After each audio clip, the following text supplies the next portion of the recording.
اللهم صل على محمد وعلى آل محمد كما صليت على إبراهيم وعلى آل إبراهيم في العالمين إنك حميد مجيد. قال الله تبارك وتعالى في كلامه المجيد: أعوذ بالله من الشيطان الرجيم. بسم الله الرحمن الرحيم. ويسألونك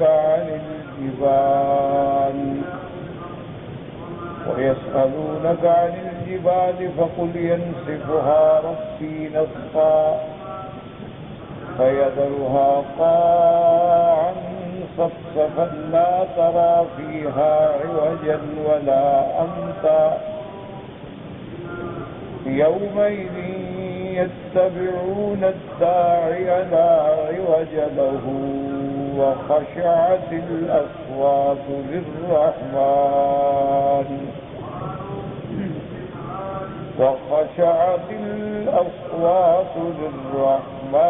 فلا تسمع إلا همسا.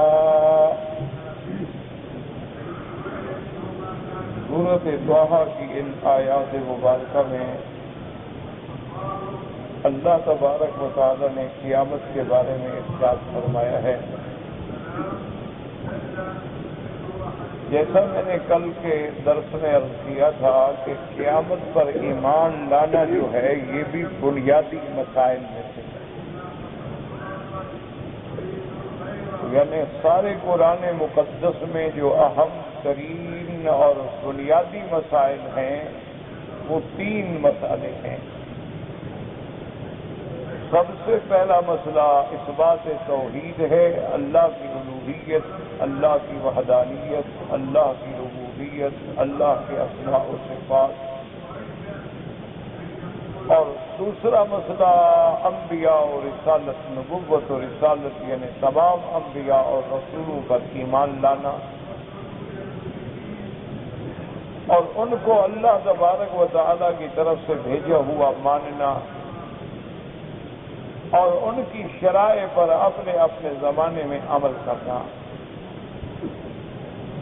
اور تیسرا جو سب سے اہم مسئلہ ہے، بنیادی مسئلہ ہے، وہ ہے اس بات معاد کہ آدمی کا یہ ایمان ہو کہ ہم نے مرنا ہے اور مرنے کے بعد پھر ہم نے اٹھنا. اور جب ہم دوبارہ اٹھائے جائیں گے تو پھر میدان محشر ہوگا، اولین و آخرین ہوں گے، صحائف کی تقسیم ہوگی، میزان کا، اعمال کا میزان ہوگا، جنت اور جہنم کا فیصلہ ہوگا. اگر ان 3 مسائل میں انسان کے ایمان صحیح نہ ہو تو وہ بندہ مسلمان نہیں ہو. اللہ کی توحید میں کوئی لچک ہے تب بھی مسلمان ہے. انبیاء و مرسلین پر ایمان لانے میں کوئی تذبذب ہے، کوئی تشکیک ہے، کسی کو مانتا ہے کسی کو نہیں مانتا ہے، وہ بھی مسلمان ہے. اسی طرح قیامت کے بارے میں مذبذب ہے، پتہ نہیں اٹھیں گے، پتہ نہیں اٹھیں گے، کیسے اعمال کا میزان ہوگا، عمل تو ہم نے دنیا میں کیے ختم ہو گئے اور قیامت میں کیسے تولے ہوں گی. تو پھر وہ بھی مسلمان نہیں. اسی لیے آپ نے دیکھیں کہ سورۃ البقرہ کی ابتدا میں ہی اللہ نے فیصلہ فرما دیا کہ مومن کیسے فرمایا والذین یؤمنون بما انزل الیک، جو آپ پر ہم نے اتارا اس پر ایمان لائیں، وما انزل من قبلک، جو آپ سے پہلے ہم نے کتابیں اتاری ہیں انبیاء پہ ان پر بھی ایمان لائیں، وبالآخرۃ ھم یوقنون، اور آخرت پہ ان کو بالکل پکا پختہ یقین ہو جس میں کوئی ڈھل مل نہ ہو.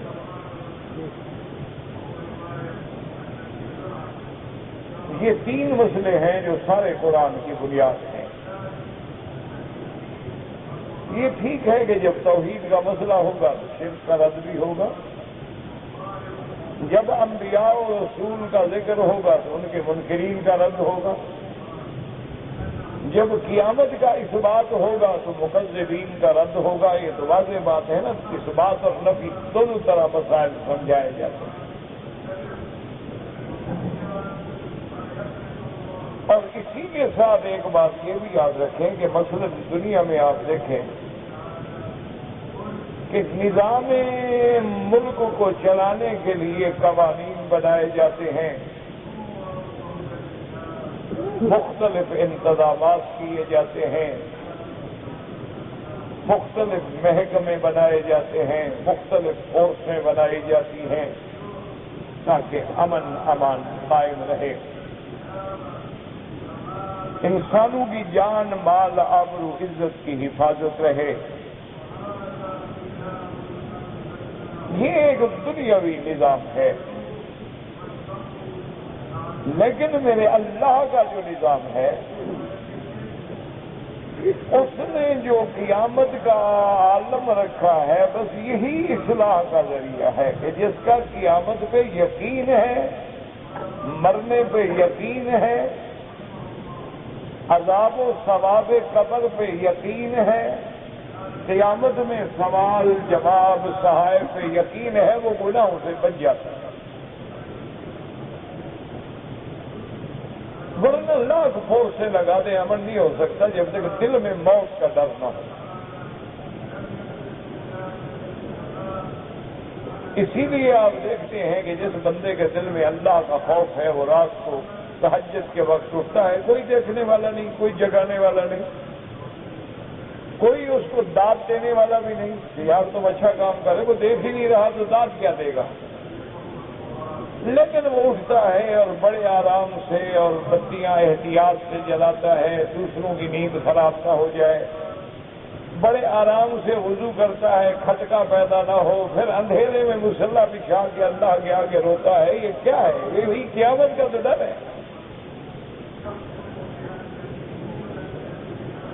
اور جس کے دل میں یہ خوف نہ ہو وہ حرم کے باہر کھڑا ہے، اذان سنتا ہے پھر بھی نماز نہیں پڑھتا، بستہ لگاتا ہے، سودا بیچتا ہے، بھیک مانگتا ہے، نماز نہیں پڑھتا۔ تو اصل بات ہے اللہ کا ڈر اور قیامت کا ڈر جب دل میں پیدا ہو جائے کہ ہم نے مرنا ہے۔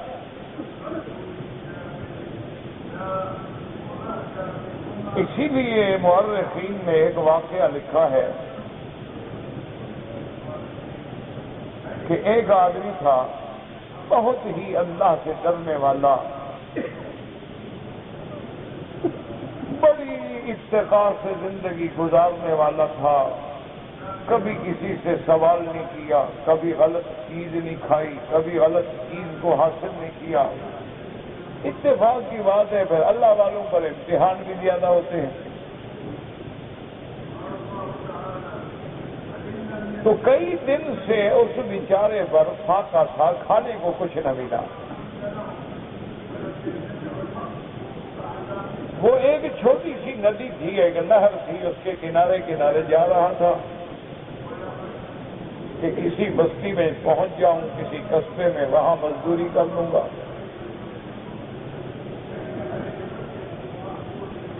اور صرف پانی سے اپنا گزارا کر رہا تھا بیچارہ۔ اسی اثنا میں دیکھا کہ ایک سیب جو ہے وہ پانی پہ تیرتا ہوا آ رہا۔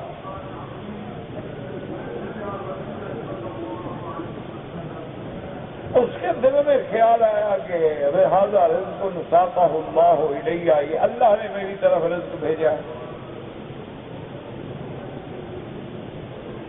تو اس نے لکڑی کے ساتھ اس سیب کو اپنی طرف موڑا اور پکڑ لیا اور اس کے بعد کھا لیا۔ جب سیب کھا لیا توانائی آ گئی، کچھ بھوک مٹ گئی، حوصلہ ہو گیا، تو یکدم خیال آیا کہ بھئی اللہ جانے کس کا سیب ہے، کسی سے گر گیا تو میں نے تو بغیر کسی تحقیق کے کسی غیر کی چیز آتی ہوئی بغیر پوچھے ہوئے بھوک سے کھا لی، لیکن اللہ کو کیا جواب دوں گا؟ یہ ہے وہ ایمان کہ تاجر کے دل میں پیدا ہو تو تجارت میں دھوکہ نہیں کرے گا، عالم کے دل میں پیدا ہو تو مسئلہ بیان کرنے میں دھوکہ نہیں کرے گا، مفتی کے دل میں پیدا ہو تو غلط فتویٰ نہیں دے گا، حاکم کے دل میں پیدا ہو تو عدل کے سوا فیصلہ نہیں کرے گا۔ اصل بات وہ اللہ کا ڈر ہے جو دل میں بیٹھ جائے۔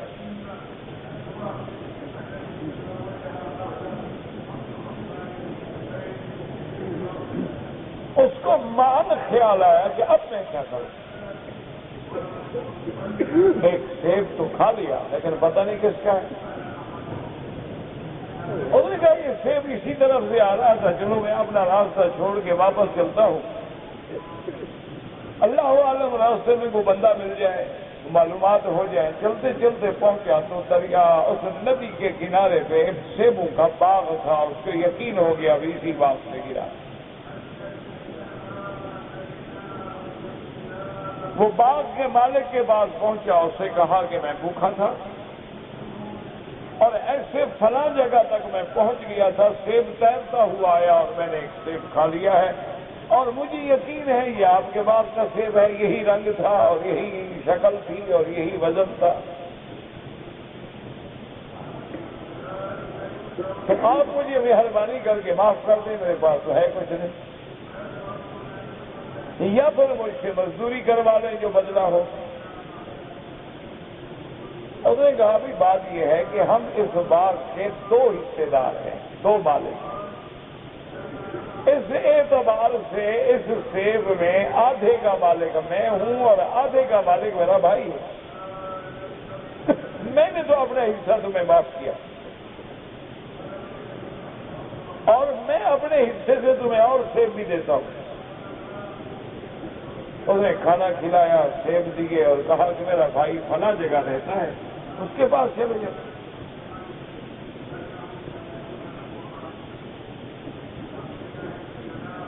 وہ اس آدمی کے پاس پہنچ گیا۔ اب یہ ڈر جو ہے نا دل میں، وہ چین نہیں لینے دیتے، ورنہ وہ لوگ بھی ہیں کہ سود کا پیسہ ہے، عمرے پہ آ گئے، ماشاءاللہ 27 کی رات ہم نے مکے میں گزاری ہے،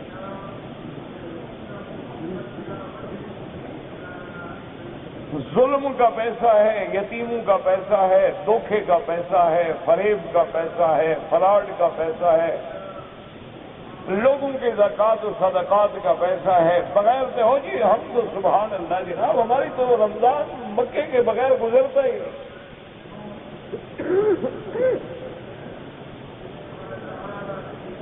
اور لوگوں کے دماغوں میں یہ بات بیٹھ جاتی ہے کہ جی بس رمضان جب نصیب ہو گیا، 27 کا عمرہ نصیب ہو گیا، بس سبحان اللہ ہم تو اولیاء اللہ بن گئے۔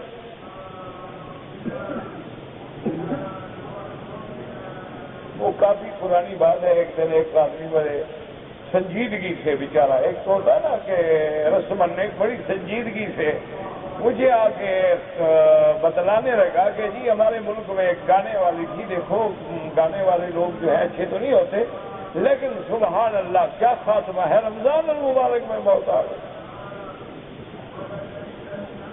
سبحان اللہ۔ اللہ کے بندے رمضان میں موت آ جانے دے، کچھ نہیں ہوتا۔ ابو جہل بھی رمضان میں مرا تھا، بتایا ابو جہل کب مرا تھا؟ جنگ بدر رمضان میں ہوئی ہے نا، تو اب ابو جہل اگر رمضان میں مر جائے تو بخشا جائے گا؟ کوئی رام چندر رمضان میں مر جائے 27 کی رات تو سیدھا جنت میں چلا جائے گا؟ یہ باتیں سب ہیں کہ جب ہمارا ایمان ہو اور پھر رمضان ہو، ہمارا اللہ کے ہاں تقویٰ ہو، رزق حلال ہو، صدق مقال ہو، اور پھر اللہ 27 29 اعتکاف نصیب کر دے تو سمجھو سبحان اللہ۔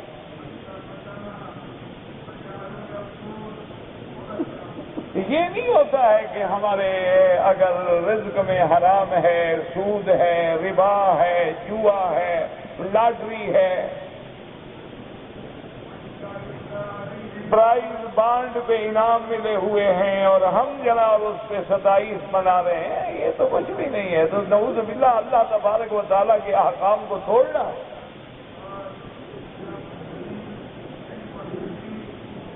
یہ وہ بات ہے جو اس بندے کو چین نہیں لینے دیتی۔ وہ ایک سیب کے لیے بھاگ رہا ہے، اب آدھا بھی بخشا گیا، پھر آدھے کے لیے بھاگ رہا ہے۔ ہم نے تو کئی باغ کھا گئے ہوں گے۔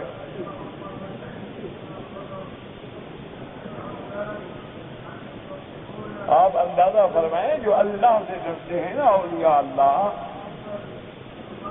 اللہ اکبر، ایک اللہ کے ولی کے خدمت میں ایک بندے نے کچھ فروٹ پیش کیے، اس دور میں جو بھی فروٹ ہوگا اللہ عالم، وہ آگے پیش کیا۔ اس نے پوچھا کہ بھائی کہاں سے لائے گا؟ جی بازار سے خریدا ہے، اور پیسہ الحمدللہ خالص حلال۔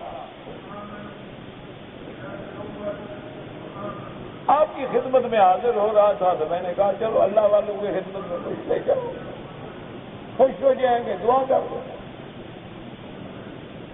فرمایا بھائی آپ کے ہدیے کا شکریہ، جزاک اللہ، لیکن میں یہ فروٹ نہیں کھاتا۔ فرمایا کوئی آپ کو تکلیف ہے؟ نہیں تکلیف نہیں ہے، ہمارے علاقے میں رواج ہو گیا ہے کہ لوگ 2 سال 3 سال کے لیے باغ بیچ دیتے ہیں۔ پھلوں کے خریدار جو ہوتے ہیں نا وہ 2 سال 3 سال 4 سال کے لیے باغ خرید لیتے ہیں، اور یہ بیع جو ہے شریعت میں حرام ہے۔ اسلام کہتا ہے جب تک پھل سامنے نہ آئے بیع کرنا حرام ہے۔ جب بیع حرام ہو گئی تو مال تو حرام ہو گیا، میں کیسے کہوں؟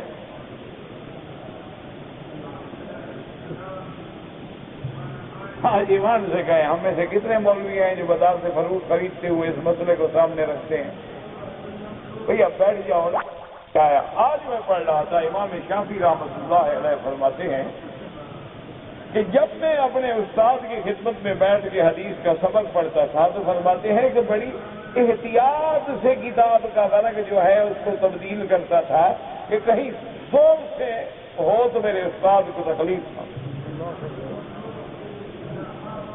کہ میرے ورق الٹنے سے ان کی طبیعت پہ اثر ہو جائے۔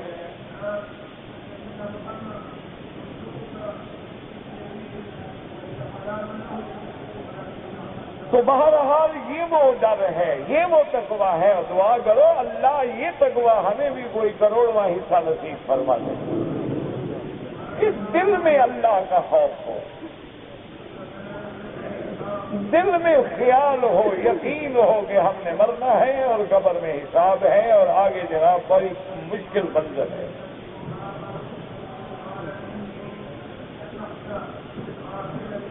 جہاں وہ ارحم الراحمین ہے وہاں وہ عزیز ذو انتقام بھی تو ہے گا۔ جہاں اس کی ذات غفار و ستار ہے وہاں قہار و جبار بھی تو ہے گا۔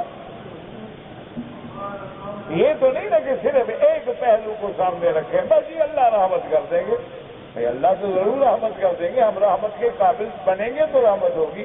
آپ گلاس اوندا لے کے بارش میں کھڑے ہو جائیں کتنا پانی اندر آئے گا؟ رحمت تو تب آئے گی جب گلاس سیدھا ہوگا۔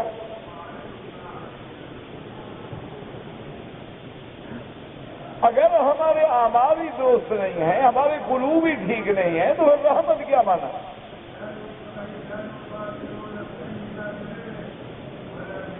تو اس بندے کے پاس جب پہنچا اور اس نے جا کے درخواست کی کہ حضرت ایسے میں نے سیب کھا لیا تھا، آپ کے بھائی نے تو حصہ بخش دیا ہے، آدھے حصے کے آپ مالک ہیں، آپ بھی مہربانی کریں۔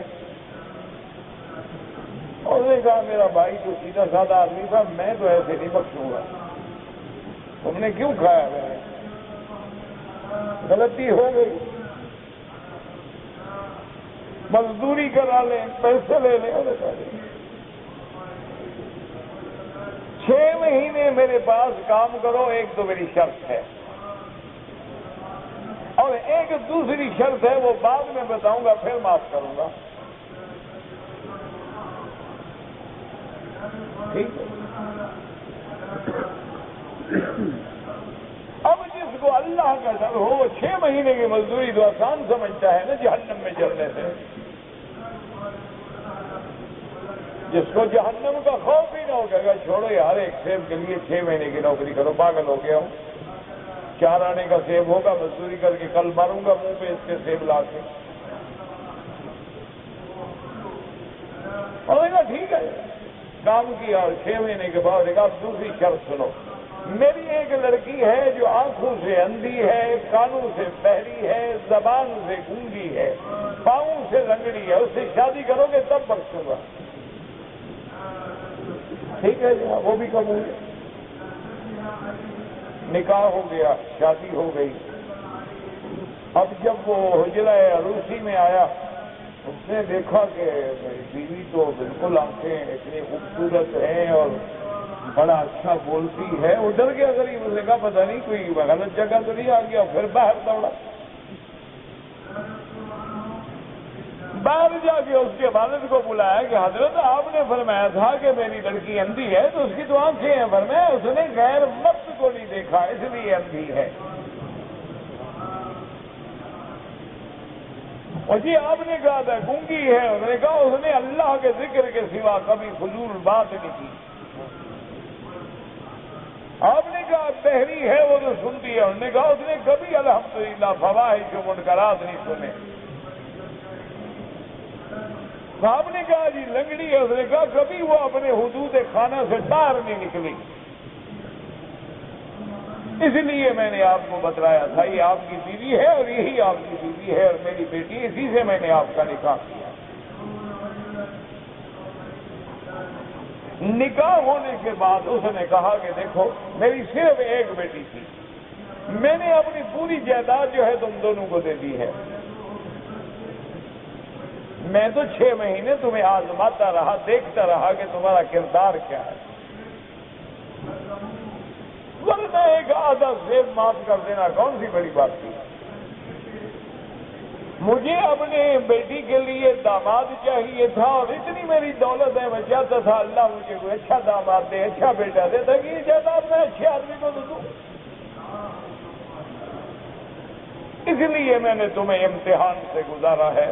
تو اللہ کے ڈرنے کا صلہ یہ ملا کہ اللہ تبارک و تعالیٰ نے اس فاقہ زدہ انسان کو اس علاقے کا سب سے بڑا ذمہ دار اور باغات اور زمینیں اور جائیداد اور بیوی اور دولت سب چیزیں سے دنیا میں نواز دیا۔ اسی لیے قرآن کہتا ہے نا وَمَن يَتَّقِ اللَّهَ يَجْعَل لَّهُ مَخْرَجًا وَيَرْزُقْهُ مِنْ حَيْثُ لَا يَحْتَسِبُ۔ اللہ فرماتے ہیں جو مجھ سے ڈر گیا اس کے لیے میں خود راستے نکالتا ہوں اور ایسی جگہ سے رزق پہنچاتا ہوں جہاں سے گمان بھی نہیں ہوتا۔ کیا وہ سوچ سکتا تھا میں سیب کھاؤں گا مجھے یہ مل جائے گا؟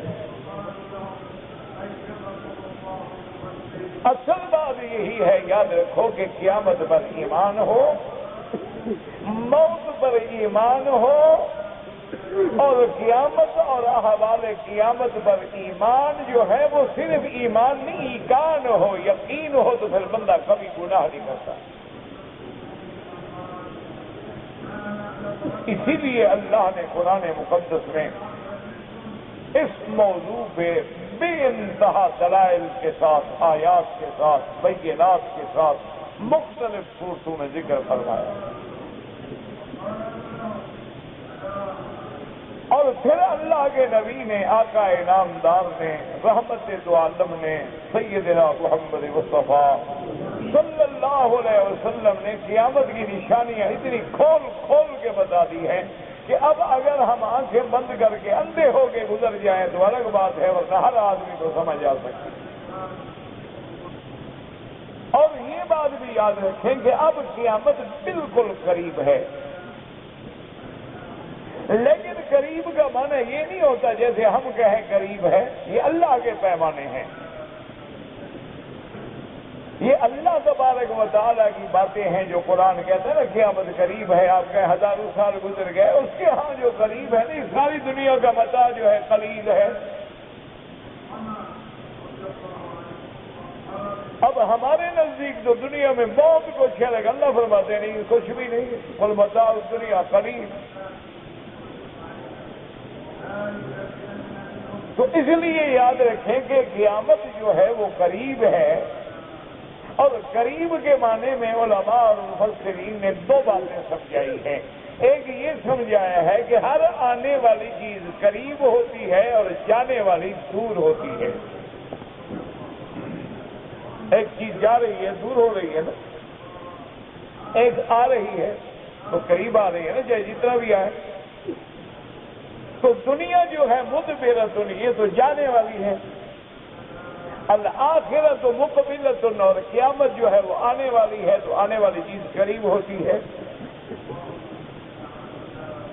اور بعض علماء اور مفسرین فرماتے ہیں کہ یوں سمجھ لو کہ جب سے اللہ نے اس عالم دنیا کو پیدا فرمایا ہے تو جو وقت گزر گیا ہے یہ زیادہ ہے, جو باقی ہے وہ تھوڑا ہے.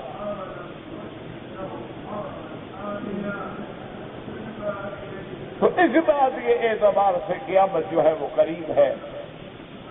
اور قیامت میں یقین کا یہ عالم ہے کہ صحابہ نے حضور کو عرض کیا کہ یا رسول اللہ صلی اللہ علیہ وسلم, آپ ایک مہربانی کریں کہ جب باہر سے لوگ آتے ہیں ملنے کے لیے, وفد آتے ہیں یہود کے, نصارہ کے, اور بڑے بڑے لوگ آتے ہیں کوئی روم سے, کوئی یمن سے, تو ایک اچھا جوڑا آپ کے لیے بنا لیا جائے کہ کم از کم اس وقت تو آپ ایک اچھا جوڑا پہن کے بیٹھیں. حالانکہ اچھا کپڑا پہننا منع نہیں ہے, بلکہ اللہ کا حکم ہے کہ میری حلال چیزیں کھاؤ پیو پہنو. کلوا من طیبات ما رزقناکم, جو پاکیزہ چیزیں ہیں استعمال کرو. منع تو ہے حرام نہ کھاؤ, حرام نہ پہنو.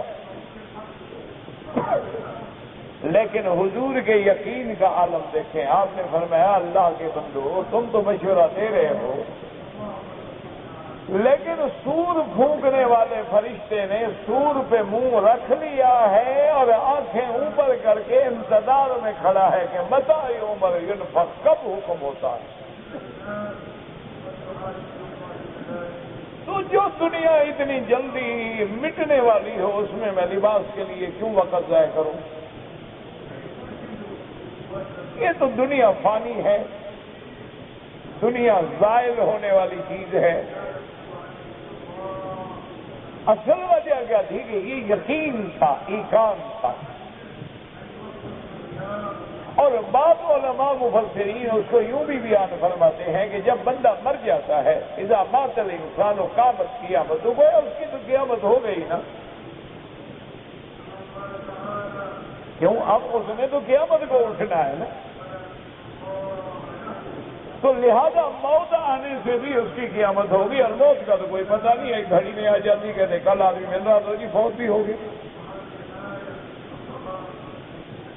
تو اس لیے یاد رکھیں کہ جو دور زمانہ گزر گیا ہے, یعنی زیادہ گزر گیا ہے, تھوڑا رہ گیا. دنیا جانے والی ہے, قیامت آنے والی ہے, لہذا قیامت قریب ہے. اور اسی لیے حدیث مبارک میں بھی آتا ہے کہ میرے محبوب نے مثال دے کے صحابہ کو سمجھایا, فرمایا انا والساعۃ کہاتین, فرمایا کہ دیکھو جیسے میری یہ دو انگلیاں ملی ہوئی ہیں, اسی طرح میں اور قیامت قریب ہے. کیونکہ میرے بعد تو نبوت نہیں, بس اب قیامت ہی ہوگی.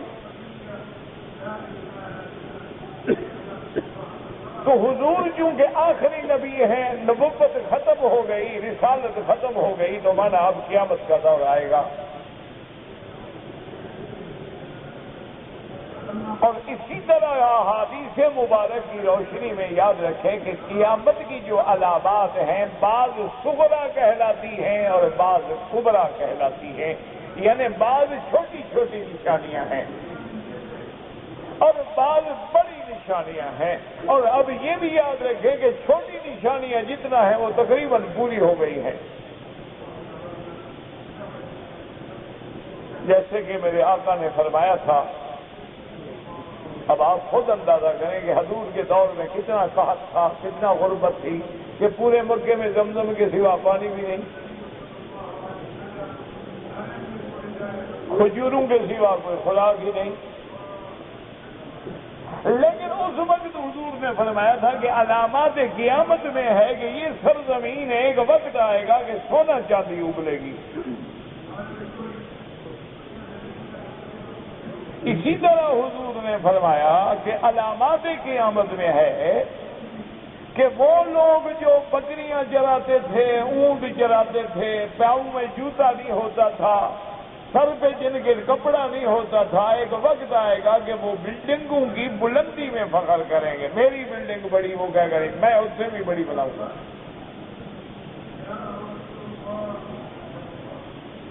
تو یہ بھی علامات قیامت ہے۔ اسی طرح حضور صلی اللہ علیہ وسلم نے فرمایا کہ ایک وقت آ جائے گا، یہ بھی علامات قیامت میں ہے کہ بندہ اپنے دوستوں کا بڑا وفادار ہوگا لیکن ماں باپ کا نافرمان ہوگا۔ بڑی دوستیاں، بڑی یاریاں ہیں، کہتے ہیں جی بڑا اچھا دوست ہے ہمارا، بڑا اچھا دوست ہے، لیکن ماں باپ کا نافرمان۔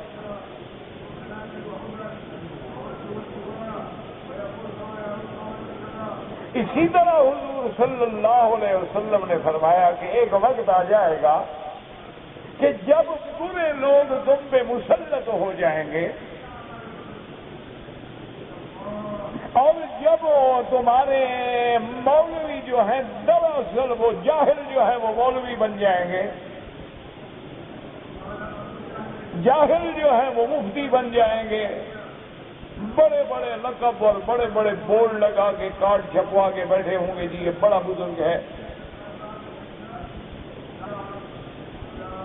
کہ حرام میں اور شادیوں میں اور دکھلاوے میں تو کروڑوں خرچ کرتا دیں گے، لیکن ہم سائے بھوکے ہیں کبھی نہیں پوچھیں گے۔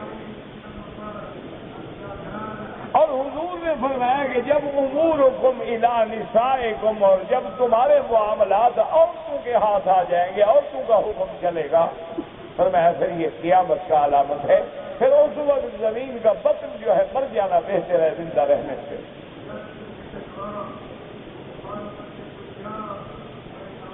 اور اسی طرح علامات قیامت میں حضور نے فرمایا کہ گانا بجانا عام ہو جائے گا،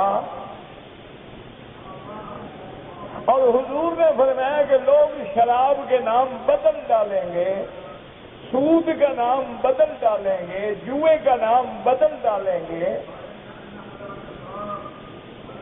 اور عورتیں عریاں فیشن اختیار کر لیں گی، عریانی عام ہو جائے گی، اور فرمایا زنا اتنا عام ہو جائے گا، یتحارجون کما یتحارج الحمر، جیسے کہ جانور ایک دوسرے سے زنا کرتے ہیں ایسے زنا ہو جائے گا۔ یہ بھی علامات قیامت میں ہے۔ اب آپ خود دیکھ لیں کہ ہمارے ملک میں اور ہر جہان میں کیا ہو رہا ہے۔ بہرحال یعنی چھوٹی علامات قیامت جو ہے وہ گزر گئی ہے، اب تو بڑی بڑی رہ گئی ہے باقی۔ اور بڑی علامات میں کیا ہے، حضور نے فرمایا کہ جبل صفا سے، یہ جو صفا مروا دوڑتے ہو یہ جو پہاڑ ہے، فرمایا اس صفا کی پہاڑی سے ایک جانور نکلے گا، یتکلم، وہ بات کرے گا۔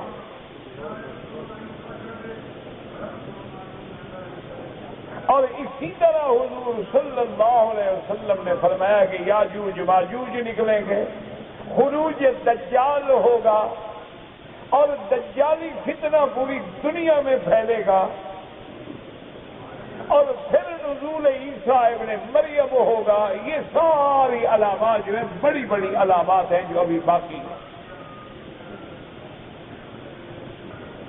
اور عیسیٰ ابن مریم کے زمانے میں پھر دجال کو آپ آ کے قتل کریں گے، یہودیت کے فتنے کو مٹائیں گے، صلیب کے فتنے کو ختم فرمائیں گے، اور پوری دنیا میں عدل و انصاف بھر دیں گے۔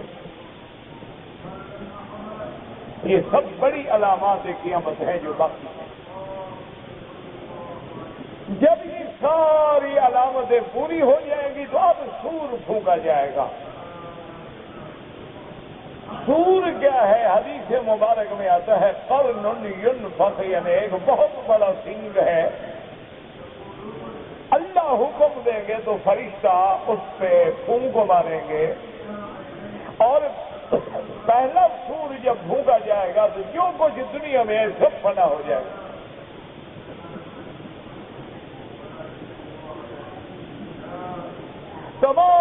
نظام عالم جو ہے وہ درہم برہم ہو جائے گا، آسمان پھٹ جائیں گے، زمینیں پھٹ جائیں گی، بدل جائیں گی،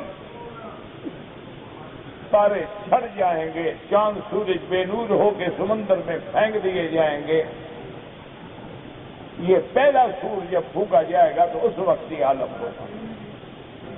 اسی لیے قرآن مقدس کی یہ آیات جو ہے یہ اسی ضمن میں اشارہ کر رہی ہے، اور اس میں تنبیہ ہوتی ہے مشرکین کو، کافروں کو، منکرین کو، کہ تم کیا سوچ رہے ہو، قیامت تو آنے والی ہے۔ اور جب یہ باتیں ہوتی تھی تو لوگ سوال کرتے تھے کہ جی دیکھو پہاڑ تو بڑے سخت ہیں، اور پہاڑ ہے، پتھر ہے، ان کا اٹھانا مشکل ہے، تو ان کا کیا ہوگا؟ اس لیے قرآن مبارک کی ان آیات مبارک میں جو ہم نے تلاوت کی ہے، وَيَسْأَلُونَكَ عَنِ الْجِبَالِ فَقُلْ يَنسِفُهَا رَبِّي نَسْفًا۔ اللہ نے فرمایا میرے مدنی محمد مصطفیٰ صلی اللہ علیہ وسلم، وَيَسْأَلُونَكَ، آپ سے سوال کیا جاتا ہے، سوال کرتے ہیں، پوچھتے ہیں۔ اب پوچھنے والوں میں دونوں باتیں ہیں کہ منکرین بھی پوچھتے تھے اور کبھی کبھی اپنے مومن بھی پوچھتے ہیں تسلی کے لیے، لیکن دونوں کے سوال میں فرق ہوتا ہے۔ ایک سوال ہوتا ہے ماننے والے کا، وہ پوچھتا ہے میرا ایمان بڑھ جائے، اور ایک سوال ہوتا ہے منکر کا، انکار کے لیے بطور اناد کے سوال تو ہوتا ہے، لیکن دونوں میں فرق ہے۔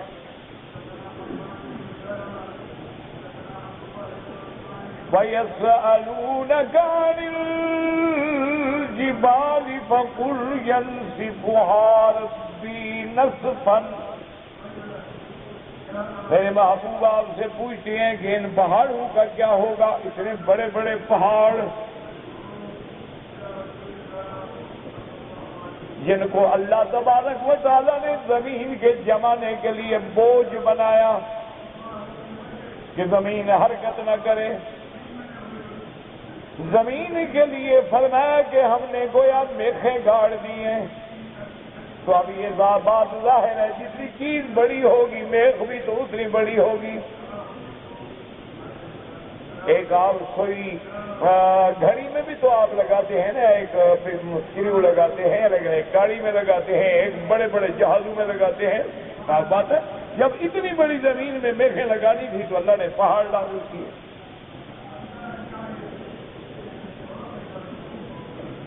تو اتنے بڑے پہاڑ جو ہیں، اور پھر پہاڑ جو ہیں آپ اسی میں بھی صرف نظر ڈالیں نا، جو اللہ کی قدرت کا نظارہ آپ کو نظر آ جائے کہ اللہ نے ان پہاڑوں کو بھی انواع و اقسام سے پیدا کیا۔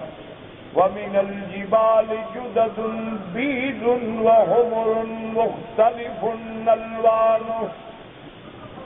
اللہ نے فرمایا ہم نے پہاڑوں میں سے بعض پہاڑوں کو سفید بنایا ہے، بعض کو ہم نے سرخ بنایا، بعض کو ہم نے سیاہ بنایا۔ 3 رنگ ذکر کیے اللہ نے پہاڑوں کے، جو پہاڑ سفید بھی ہوتے ہیں، سرخ بھی ہوتے ہیں، سیاہ بھی ہوتے ہیں۔ اچھا، اور یہی سے علماء نے یہ بھی نتیجہ نکالا ہے کہ اصل میں دنیا میں رنگ جو ہے وہ 3 ہیں، سفید، سرخ اور سیاہ۔ باقی جتنے رنگ ہیں وہ ان سے نکلتے ہیں، یعنی ان کو سفید کو اس میں ملائیں گے اور رنگ بن جائے گا، سرخ میں ملائیں گے اور مل جائے گا، سیاہ میں ملائیں گے اور مل جائے گا۔ تو اصل رنگ جو ہے وہ 3 ہیں دنیا میں۔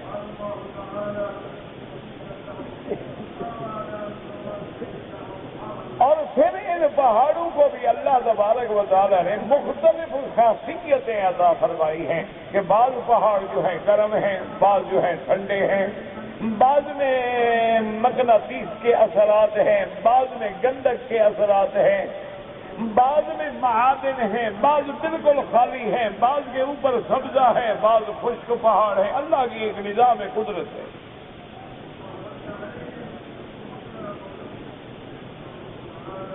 اور یہ بھی یاد رکھیں کہ اللہ نے جیسے زمین کو نوازا ہے کہ اس میں اللہ نے اپنا کعبہ رکھ دیا ہے، اللہ نے مکہ اور کعبے کو چن لیا ہے، اسی طرح مدینہ منورہ کو اللہ نے شرف بخشا ہے، اسی طرح پہاڑوں میں بھی ایسے پہاڑ ہیں جن کو اللہ نے شرف بخشا ہے۔ کہ جیسے غار حرا ہے جہاں اللہ کا سب سے پہلے نبی پہ وحی اتری ہے، غار ثور ہے جہاں ہجرت کی رات حضور نے گزاری ہے، اور جبل احد ہے جو حضور کا محبوب ہے، طور سینہ ہے جہاں حضرت موسیٰ علیہ السلام پہ وحی آئی اور حضرت موسیٰ سے اللہ نے کلام کیا، اسی طرح طور زیتہ ہے، جبل لبنان ہے، جبل ابو قبیس ہے، ان جبال پہ بھی اللہ کی رحمتیں ہیں۔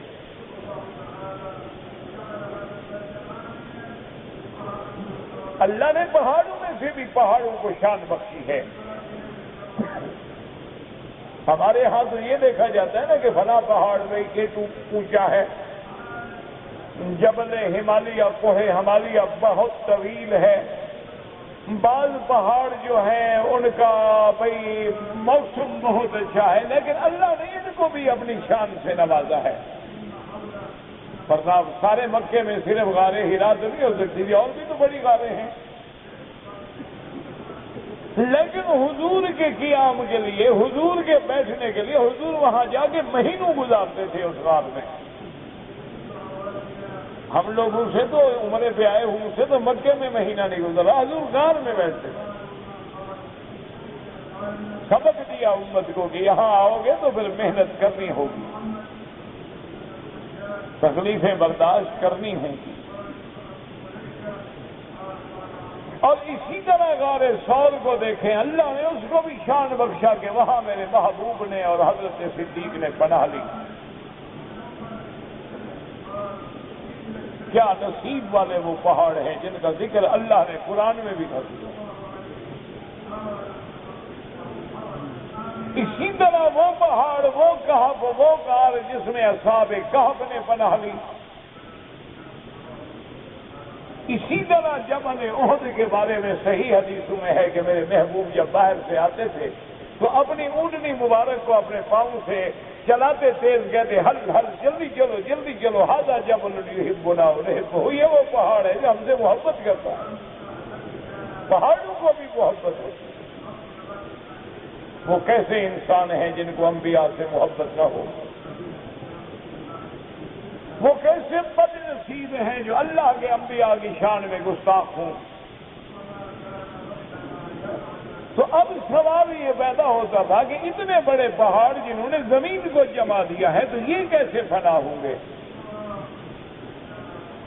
اسی لیے ایک روایت میں آتا ہے کہ جب اللہ تبارک و تعالیٰ نے پہاڑوں کو پیدا فرمایا تو ملائکہ تو جانتے نہیں تھے، انہوں نے پوچھا کہ یا اللہ یہ تو بڑی سخت چیز ہے، اس سے بھی آپ نے کوئی سخت چیز پیدا فرمائی ہے؟ اللہ نے فرمایا ہاں۔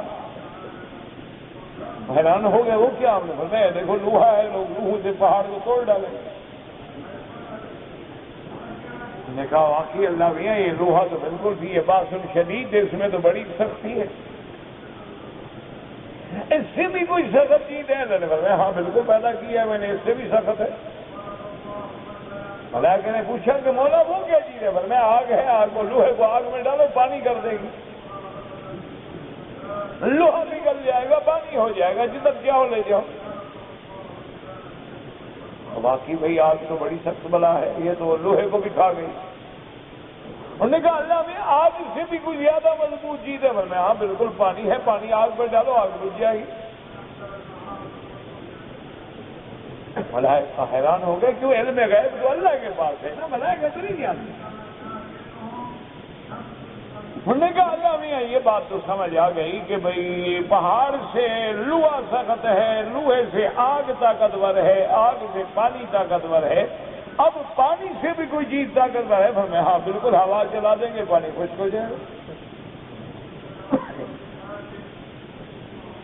دیکھا نہیں آپ پانی ہو ہوا چلے بس ہمارے کو، آپ کپڑے دھوتے ہیں نا پنکھا چلا دو کیونکہ ہوا لگے گی جلدی خشک ہو جائے گا۔ اللہ میاں واقعی ہوا تو واقعی بڑی چیز ہے، اس نے تو پانی کو بھی ختم کر دیا۔ ہوا سے بھی کوئی بڑی چیز ہے؟ انہوں نے کہا ہاں بالکل ہوا سے بھی بڑی چیز بنائی ہے میں نے۔ وہ کیا ہے؟ اللہ میاں فرمایا انسان ہے جو ہواؤں کو بھی مسخر کر دے گا اور اس میں جہاز اڑائے گا۔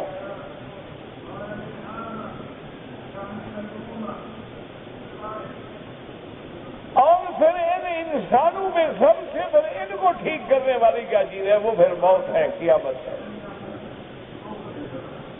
اسی لیے علماء نے لکھا ہے کہ دنیا میں خدا کے منکر تو پیدا ہوئے ہیں، انبیاء کے منکر بھی پیدا ہوئے ہیں، صحابہ کے منکر بھی پیدا ہوئے ہیں، اہل بیت کے منکر بھی پیدا ہوئے ہیں، اولیاء اللہ کے منکر بھی پیدا ہوئے ہیں، معجزات و کرامات کے منکر بھی پیدا ہوئے ہیں، لیکن موت کا انکار کوئی نہیں کر سکا۔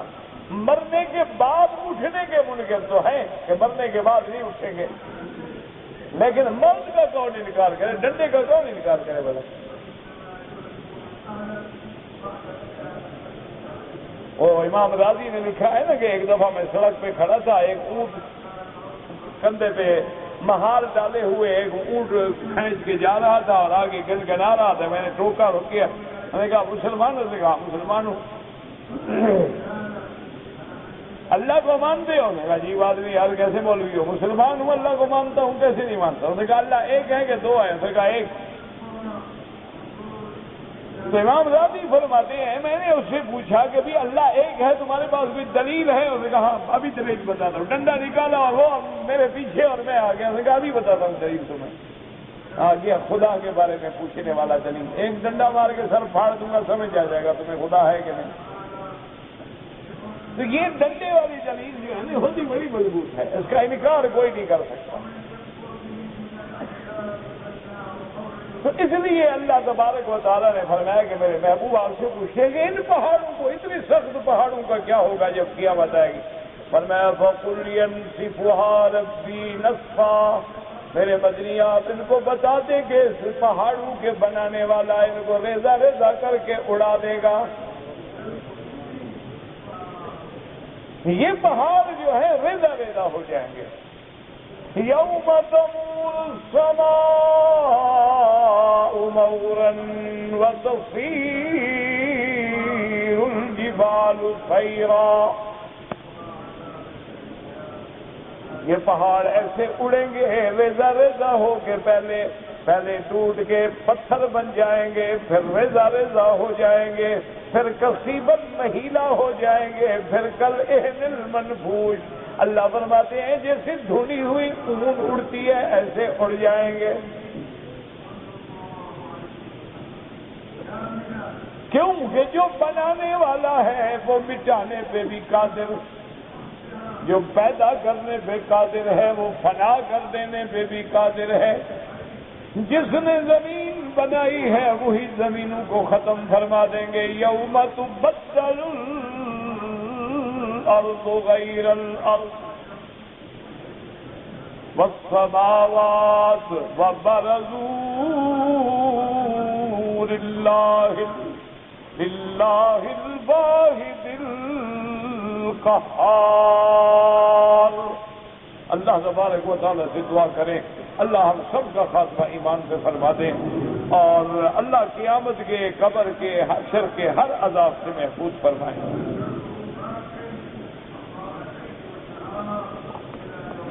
میرے بھائی طواف میں بات کرنا جائز ہے، بات سمجھا کرو نا۔ ایک مشکل یہ ہے ہمارے لوگ مسئلہ نہیں سمجھتے، نہ سمجھنے کی کوشش کرتے ہیں۔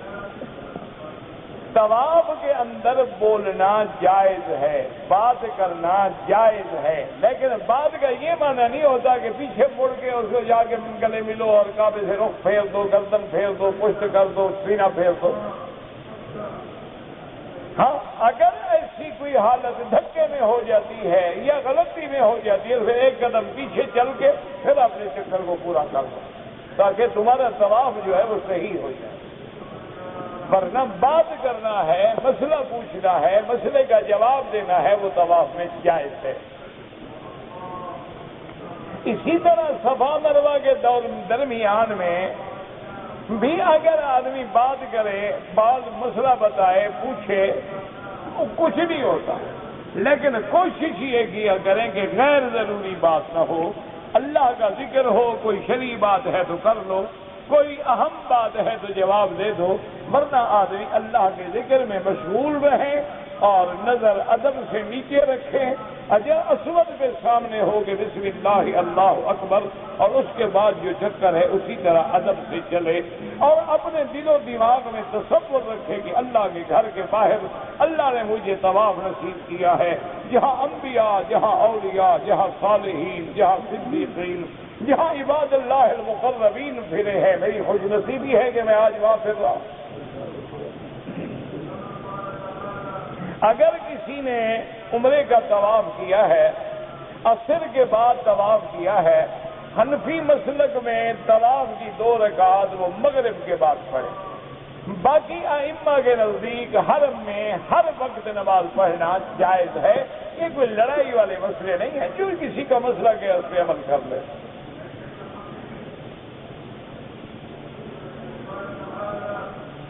ایک آدمی پاکستان سے عمرہ کر چکا ہے، لیکن پھر دوبارہ مدینہ منورہ گیا، واپسی پہ بغیر احرام کے آیا ہے، تو اس کو عمرہ بھی کرنا ہوگا، دم دینی ہوگی، کیونکہ مدینہ منورہ اسی طرح میقات ہے جیسے پاکستان میقات ہے۔ یا تو فوراً مدینہ لوٹ جائے، پھر عمرہ کر لیں تو کوئی دم نہیں، اگر ایسا نہیں کریں گے تو پھر دم پڑے گی۔ اگر ایک آدمی نے طواف کیا ہے عمرے کا، لیکن مقام ابراہیم پہ 2 رکعت طواف کے نہیں پڑھے، کوئی بات نہیں، کہیں دور پڑھ لے، سارے حرم میں کہیں پڑھ لے، بلکہ ہوٹل میں جا کے پڑھ لے، بس 2 رکعت پڑھنے ہیں، کہیں پڑھ لے۔ افضل ہے کہ مقام ابراہیم کے پیچھے پڑھے، لیکن رش ہے، جگہ نہیں ہے، وہ برآمدے میں چلا جائے، وہ بھی پیچھے ہے، جتنا پیچھے چلا جائے کوئی مسئلہ نہیں۔ اگر ایک آدمی کا وضو قائم نہیں رہتا، ٹوٹ جاتا ہے بار بار، اس کو بیماری ہے، اس کا علاج یہ ہے کہ مثلاً آپ نے مغرب کی اذان کا وضو کیا، اب عشاء کی اذان تک وہی وضو کافی ہے، طواف کرو، نفل پڑھو، نماز پڑھو، پڑھتے رہو، ٹوٹ گیا تو ٹوٹ گیا، پھر جب عشاء کی اذان ہو تو آپ عشاء کے لیے نیا وضو کرو۔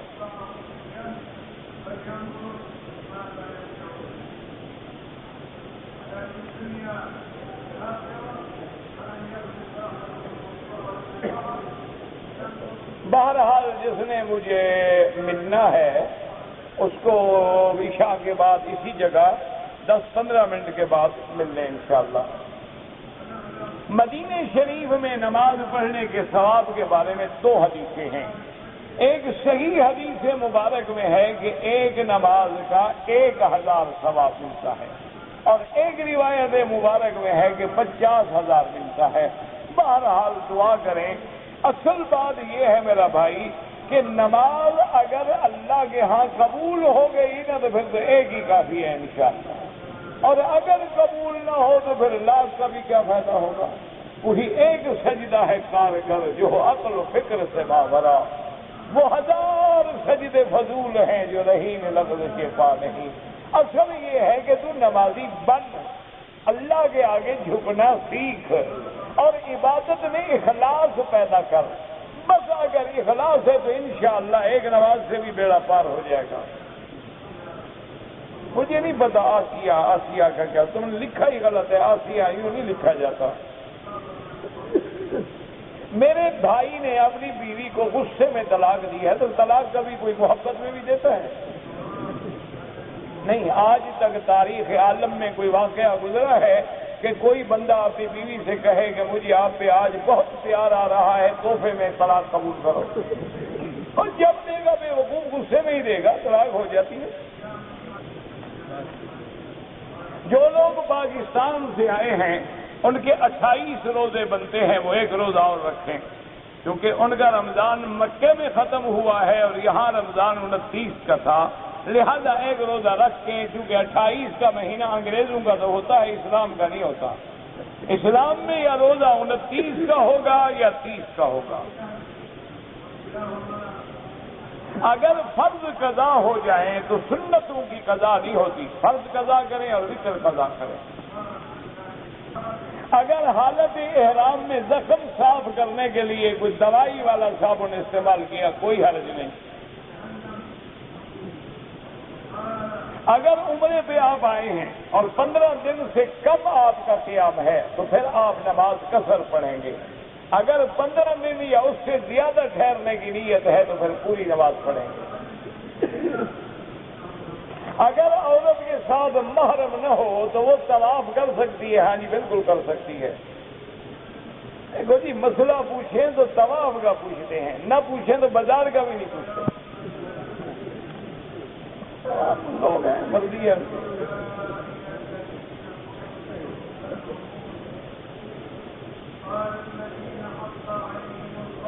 جو لوگ 29 رمضان المبارک میں آئے ہیں انہوں نے عمرہ کیا ہے لیکن عید والے دن عمرہ پورا کیا، اب وہ حج کرنا چاہتے ہیں، آپ مدینہ رہتے ہیں نا، پھر آپ مدینہ چلے جائیں گے، پھر جب حج پہ آئیں تو آپ وہاں سے افراد کا احرام باندھ کے آ سکتے ہیں، آپ تو پھر آفاق سے واپس چلے گئے نا۔ اگر ایک آدمی نے عمرہ کر لیا ہے، طواف صفا کر لیا ہے، اپنے سر پہ اپنے ہاتھ سے اس طرح پھیر لے، بالکل جائز ہے۔ اگر وضو نہ ہو تو طواف ٹوٹ جاتا ہے۔ کہتے ہیں جی تصوف کے بارے میں آپ کی کیا رائے ہے؟ جو قرآن و سنت کے مطابق ہے ہمارے آنکھوں پہ ہے، جو خلاف ہے ہم نہیں مانتے، سیدھی سی بات ہے۔ ہر چیز کی کسوٹی جو ہے وہ اللہ کا قرآن ہے اور سنت محمد مصطفیٰ۔ تو جو صوفیہ حضرات کا تصوف جو ہے قرآن و سنت کی روشنی میں ہے، ٹھیک ہے بالکل۔ اگر کوئی بغیر داڑھی والا اذان دے، اذان تو ہو جائے گی لیکن فقہا لکھتے ہیں کہ بغیر داڑھی والے کو مؤذن نہ بنایا جائے، کیونکہ بار بار داڑھی منڈانے سے گناہ کبیرہ ہے اور آدمی فاسق ہو جاتا ہے۔ جن کے 28 روزے ہیں وہ پورا کریں ایک روزہ۔ مسجد عائشہ سے جو لوگ عمرہ کرتے ہیں، امام ابو حنیفہ اور امام شافعی رحمۃ اللہ علیہ کے نزدیک تو جائز ہے، لیکن امام احمد بن حنبل رحمۃ اللہ علیہ کہتے ہیں کہ نہیں، عمرہ وہی ہے جو اپنے ملک سے آتے ہوئے کرے۔ میرے بھائی نے خودکشی کی تھی، اس کے لیے دعا کریں۔ ہاں بالکل کریں، دعا کریں، سب کچھ کریں، اللہ اس کی مغفرت فرمائے۔ وہ کافر تو نہیں مر گیا نا، گناہ کیا ہے۔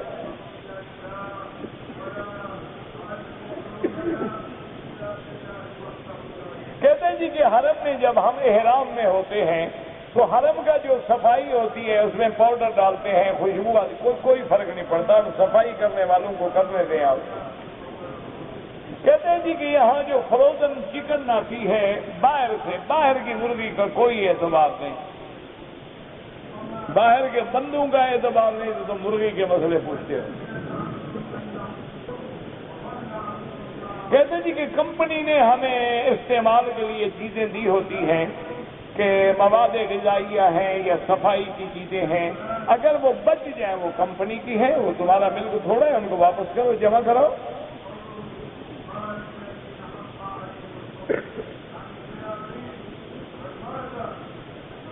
میں نے ایک آدمی کو 1 لاکھ روپیہ دیا ہے، وہ تجارت کرے گا اور نفع میں آدھا مجھے دے گا، لیکن میں نے کہا کہ میرا 1 لاکھ کم نہ ہو، پھر حرام ہے، آپ نفع نقصان میں شریک ہو، اگر نقصان ہو تب بھی برداشت کرو، نفع ہو تب بھی لے لو، یہ تو نہیں نا کہ نفع تمہیں دے اور گھاٹا وہ بھرے، یہ اچھی بزنس ہے۔ ایسے لوگ جو ہے نا انشاءاللہ وہ لاکھ ہی جائے گا، بالکل۔ اگلے بھی ایسے لوگوں کے انتظار میں ہوتے ہیں، وہ کہتے ہیں جب وہ حرام کھانے کے لیے تیار ہے تو میں کیوں نہ کھا لوں۔ کہتے ہیں جی کہ پاکستان سے آتے ہوئے جو بینک ہمیں حاجیوں کو ڈبہ دے دیتے ہیں یا کوئی چھتری دے دیتے ہیں یا کوئی گلے میں ڈالنے کا تھیلا دے دیتے ہیں، بالکل حرام ہے استعمال کرنا، وہ خالص سود کے پیسوں کا ہے۔ بینک میں حلال پیسہ ہوتا ہے، وہ پاگل ہو گئے ہیں کہ حلال تمہارے لیے رکھا ہے، حرام اپنے لیے رکھا ہے۔ وہ بھی سمجھدار ہے نا کہ تمہارا پیسہ جو 6 مہینے رکھا ہے اس سے جو سود کمایا ہے اس سے 2 آنے تمہیں بھی دے دیے۔ وہ پاگل تھوڑے ہو گئے، اپنے حج کو نہ خراب کیا کرو، ایسی چیزیں جب سے پھینک دے وہیں پر۔ کہتے جی کہ ہمیں پی آئی اے والے ٹکٹ نہیں دیتے تھے، میں کو پی آئی اے مینیجر ہوں، آپ کی ٹکٹیں یہاں کنفرم کر دوں گا۔ نہیں، خدا کے لیے آپ خود بھی کچھ ٹھنڈے دل سے سوچیں کہ لوگ رجب سے الحمدللہ آ رہے ہیں، رجب، شعبان، رمضان، اب جانے کے لیے وہ کہتے ہیں ہمیں 15 دن میں بھیج دو. 3 مہینے والوں کو 15 دن میں کون بھیجے؟ ٹھنڈے سے. اچھا جو لوگ آئے ہیں ان کی سیٹیں کنفرم ہیں، ان کا نہیں جی 27 تو یہاں گزارنی ہے نا، اور چھڈو جی سیٹ، اب کیوں چیختے ہو؟ کوئی عقل سے کام لے، کوئی ٹھنڈے دل سے سوچے، صرف غصہ غصہ غصہ نہ ہو. اب آپ دیکھیں کہ مثلا 6 جہاز آپ کو لینے کے لیے ایکسٹرا فلائٹیں چل رہی، وہاں سے جب آئیں گے خالی، یہاں سے آدمی لے کے جائے گا نا، وہ سارا خرچہ کون برداشت کرے گا؟ جو آپ سے کمایا تھا وہ گیا. تو کچھ ٹھنڈے دل سے سوچے، اگر آئے ہیں تو صبر کریں. 2 دن اگر حرم میں مل گئے خدا کا شکر کریں گے الحمدللہ اللہ نے ہمیں اور 2 دن نصیب کر دیے ہیں. اور آرام سے جب کام کرو گے ان کو بھی ہوش ہوگا، ورنہ میرا تو الحمدللہ نہ کوئی رشتہ دار کا، میرا کوئی خاندان کا کوئی ایک ادنا فرد بھی پی آئی ہے میں نہیں، میں ان کی رعایت نہیں کر رہا، میں نے تو ان کے خلاف اخباروں میں لکھا تھا. لیکن جو بات مجبوری ہے وہ ان کی مجبوری ہے. کہتے ہیں جی کہ حرم شریف کا تقاضا ہے کہ موبائل فون بند رکھے جائیں، دعا کرو اللہ لوگوں کو ہدایت دے. اب تو دشمن نے ایک چال چلی ہے نا کہ صرف موبائل فون نہیں، اس کے ذریعے اس نے گانے کی دھنیں بھر کے اللہ کے حرم میں گانے لگوا دیے، اور مسلمان ہیں وہ خوش ہیں. یہ موبائل، جب تک موبائل نہیں تھا تو تم مر گئے تھے. نہیں، جب موبائل نہیں تھا تو تمہاری زندگی نہیں گزر رہی تھی. اچھا، اور موبائل پہ کون سا تم کوئی پی ایم ہو کہ ہاٹ لائن پہ رابطہ نہ ٹوٹ جائے؟ حرم میں آ رہے بند کر دو، باہر نکلو اپنے چلا لو.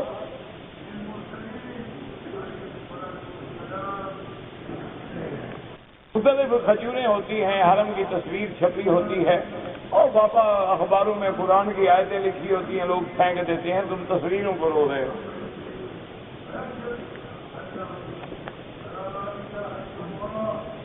کہتے ہیں جی 5 تن کب پیدا ہوئے اللہ کو پتہ جی. قرآن شریف میں تو نوح علیہ السلام کے زمانے میں تھے 5 تن، ودن، سواعن، یغوثا، یعوقا، نصرا. 5 بت تھے نا نوح علیہ السلام کے زمانے.